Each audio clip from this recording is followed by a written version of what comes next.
strength in you, Lord. Yang kedua, apa dasar kita untuk bangkit atas apapun? Yang kedua, kebangkitan Kristus adalah jaminan bagi kita. Kita lihat 1 Korintus 15 ayat 17. Kalau Kristus itu tidak dibangkitkan, gak ada penebusan. Kalau Kristus tidak dibangkitkan, sia-sia yang kita kerjakan sekarang, sia-sia yang dikerjakan rasul-rasul. Ayat 18 dikatakan, demikianlah binasa juga orang-orang yang mati dalam Kristus. Kalau nggak ada kebangkitan, binasa kita semuanya. Jikalau kita hanya dalam hidup ini saja menaruh pengharapan pada Kristus, maka kita adalah orang-orang yang paling malang dari segala manusia. Artinya, kalau pengharapan kita hanya dalam dunia ini saja, kalau Kristus tidak bangkit, berarti pengharapan kita hanya dalam dunia saja. Bukti Yesus mati yaitu menaklukkan dunia ini, ya kan? Hal-hal yang duniawi, dan kita memperoleh kekekalan dalam Tuhan.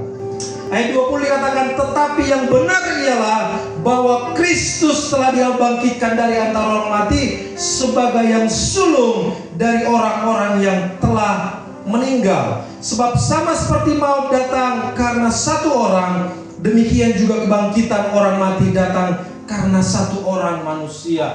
Ketika kita jatuh dalam dosa, ketika Adam dan Hawa di Taman Eden oleh bujukan setan, bujukan iblis, ketika kita jatuh dalam dosa oleh manusia, oleh satu manusia, kita jatuh semuanya ke dalam dosa. Demikian juga oleh satu manusia, yang satu manusia ini yaitu Yesus Kristus, kita diselamatkan.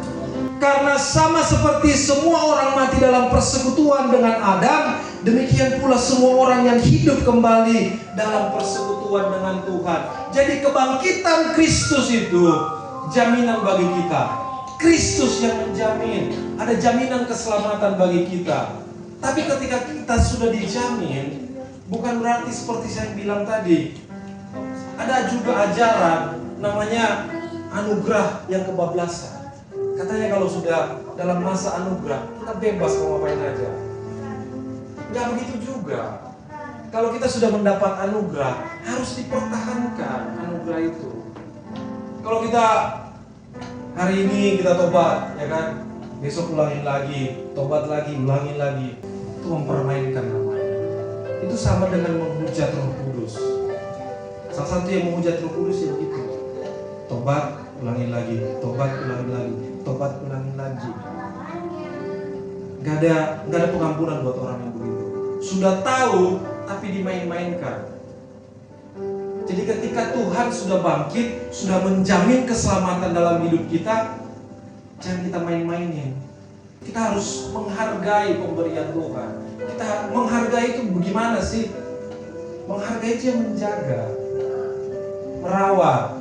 Kalau kita diberikan suatu barang oleh teman kita, oleh atasan kita, oleh guru kita, oleh orang tua kita, kalau kita diberikan suatu barang yang berharga, yang tidak ternilai harganya, nggak mungkin kan kita main-mainin?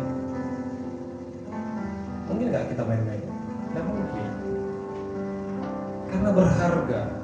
Kalau kita berasa pengorbanan Yesus itu berharga, penyalipan Yesus itu berharga dalam diri kita, kita kerjakan keselamatan kita. Kerjakan keselamatan kita seperti apa? Baca Alkitab. Di Alkitab jelas dikatakan semuanya. Baca dari Wahyu, dari Kejadian sampai Wahyu. Di sana kita akan temukan apa yang menjadi mau Tuhan dalam hidup kita, apa rencana Tuhan dalam hidup kita, apa yang Tuhan gak suka kita lakukan, apa yang Tuhan mau kita lakukan. Kita akan temukan di sana. Paulus berkata, aku bukan petinju yang sembarang meninju. Jadi melakukan apa yang mau kita lakukan bukan sembarangan juga. Tapi kita tahu apa yang kita lakukan itu menyenangkan hati Tuhan atau bukan. Saya pernah baca sebuah buku bilangnya begini. Dia bilang begini, untuk menjadi seorang yang sukses itu, kamu harus berpikir apakah orang sukses melakukan ini atau tidak. Dia contohnya gini, bangun pagi gitu kan. Bangun pagi, ketika kamu mau jadi orang besar, ketika kamu mau jadi orang sukses, kamu harus berpikir apakah orang sukses, apakah orang besar bangun jam 8 pagi, bangun jam 9 pagi. Ketika kamu mau melakukan segala hal, kamu harus berpikir apakah yang kamu lakukan itu akan kamu membantu kamu jadi orang sukses atau tidak. Apakah orang sukses jika dia di posisi kamu, dia akan melakukan seperti yang kamu lakukan atau bukan? Tanya. Demikian kita juga dalam Tuhan. Ketika kita mengerjakan, ketika kita mau mengiring Tuhan, kita harus berpikir, kita harus sadar betul apakah yang kita kerjakan ini akan menyukai hati Tuhan atau mendukakan hati Tuhan sebaliknya. Ada pengharapan dalam hidup kita. Kita nggak perlu takut lagi. Kalau orang di luar sana mati, nggak tahu mau kemana, mau ke neraka atau ke alam lain, nggak tahu. Tapi kita orang-orang yang percaya kepada Yesus Kristus, kita tahu tujuan kita yang pasti surga. Karena Tuhan yang sudah jamin. Tuhan sudah menunjukkan, Yesus sudah menunjukkan bahwa orang yang mati di dalam Kristus akan dibangkitkan bersama-sama nanti pada kebangkitan pertama. Kalau kita tidak bangkit pada kebangkitan pertama, artinya pada kebangkitan kedua akan menerima hukuman. Kebangkitan cuma 2 kali. Kebangkitan pertama untuk orang-orang kudus, kebangkitan kedua untuk orang-orang untuk dihukum. Jadi pastikan diri kita bangkit pada kebangkitan pertama.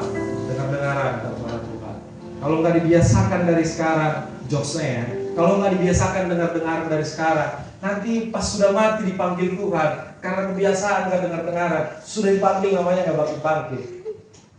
Karena kebiasaan, waktu di dunia nggak dengar-dengaran, bablas nanti di sana. Waktu dipanggil nggak dengar-dengaran juga. Amin. Amin.